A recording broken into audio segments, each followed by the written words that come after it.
What's up, everybody? Trayvon here with Scent Talk TV, and today I will be doing a full review on a fragrance from the house of Ralph Lauren, or Ralph Lauren if you fancy. And I also got this from my local TJ Maxx. I know, I'm supposed to go on a little bit of a fragrance rehab, but if you're in the same boat like I am, you already know that it's a process that's gonna keep on processing until I get it right. But I'm talking too much and digressing. Went into my local TJ Maxx, right? So I seen this fragrance marketed priced at $60 and some change. Looked online and it's going for like 110 and 20, dollars and some change. And I'm like, you know what? That's a steal to me. For $60 for this fragrance is not bad at all. However, I was kind of skeptical about how this fragrance smelled.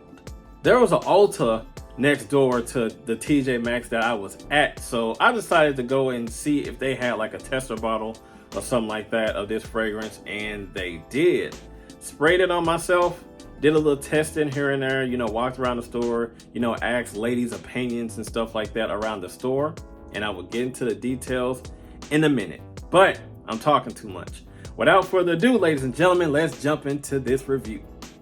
And that fragrance, ladies and gentlemen, from the house of Ralph Lauren, or Ralph Lauren if you fancy, we have Polo Red Parfum. This fragrance ran me $60 and some change. Okay, people, full presentation of this box. Polo, Ralph Lauren right here, name of the fragrance and stuff like that, name of the house, and the concentration right here, as well as the size right there. It's a 4.2 fluid ounce bottle, and you turn it over to the side and it is a refillable bottle, which is pretty nice.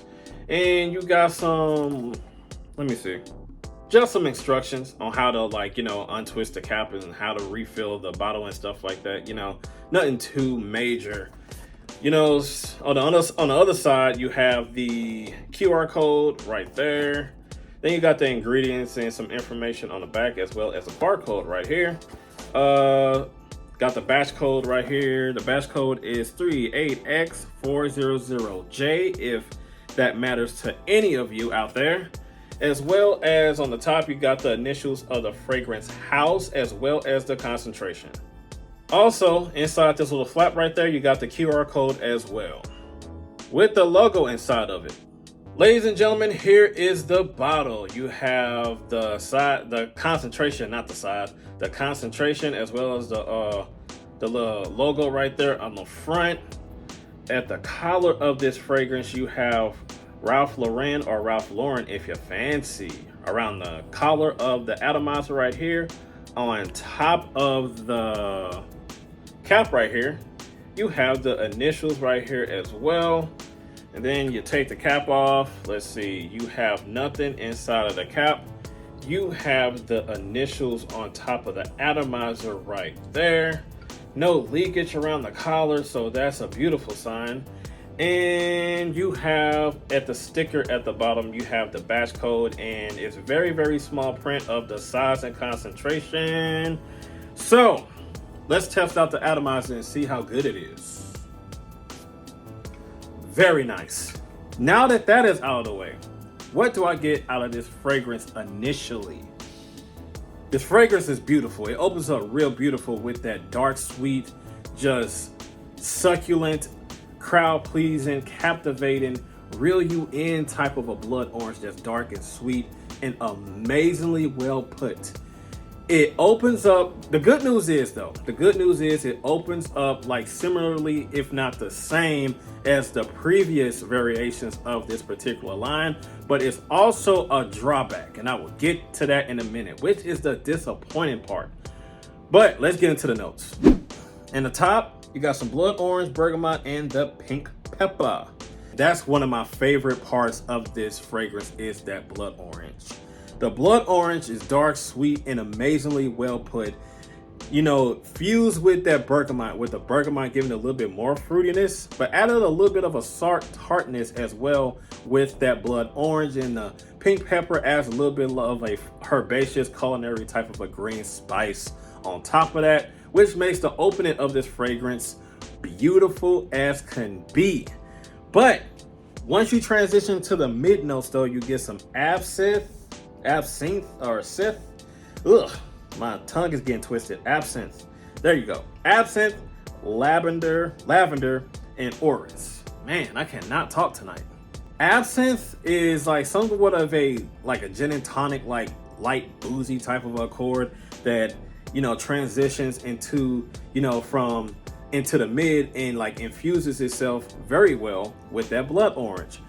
And a lavender and orris root, you know, it's kind of like a dry, fresh, you know, somewhat soft, fresh, spicy accord mixed in very well with each other. But the drawback that I mentioned, you know, a couple seconds in this video is that the familiarity of the other variations of this line is what I'm trying to say. It starts to dissipate, you know, that favorite opening, that like that cranberry blood orangey type of a, you know, opening that you get, you know, throughout the longevity of this fragrance, throughout like the other ones and stuff like that, you really don't get in this one.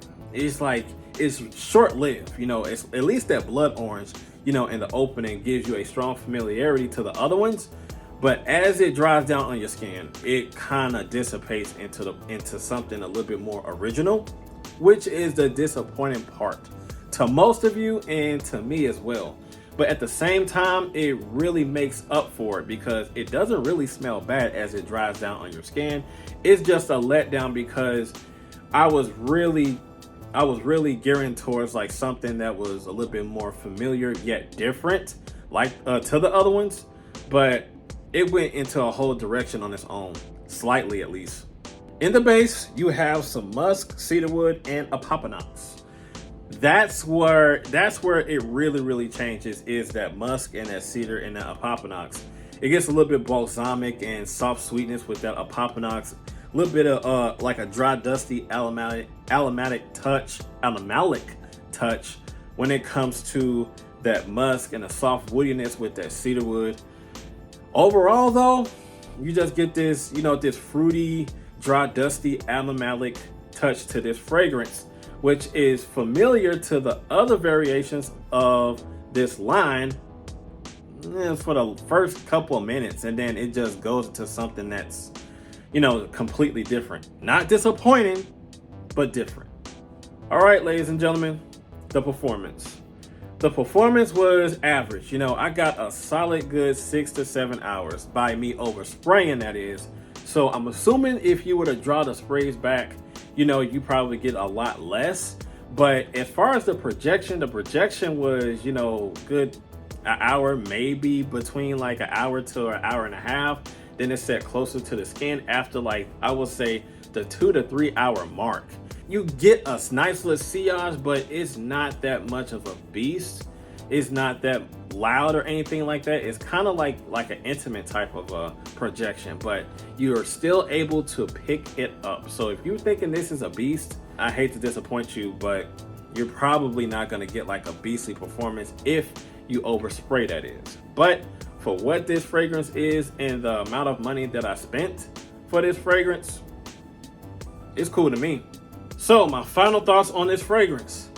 If you can get past the disappointment of this being, you know, not too much, you know, of a resemblance of the other flankers of this line, if you can get past that, this is a nice fragrance. I really do enjoy this fragrance, but you know, I just wish that DNA was like, you know, like rooted, like deeply rooted into this fragrance to enjoy a little bit more. But you can't get everything that you want. You gotta take things as it is. And I can take this for what it is. It's not bad. A lot of people hate this fragrance, but I like it. Should you buy this fragrance? If you are a fan of this line and you want to stay in completion of this line, yes. But if you are one of those fans that is the fan of, like, you know, the other flankers, as far as like the typical DNA of Polo Red that it gives off, you're probably not going to appreciate this, because that familiarity of that DNA is short-lived and it transitions into something completely different, but still staying true. You still got a little like faint like familiarity with that blood orange like as it completely dries down, but not too much. But if you can get past that, you know, I'll say pick it up. If not, pass on it. So that's all that I have for Scent Talk TV, ladies and gentlemen. And as always, you know what to do.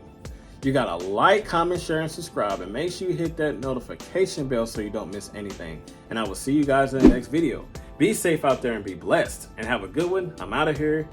Peace.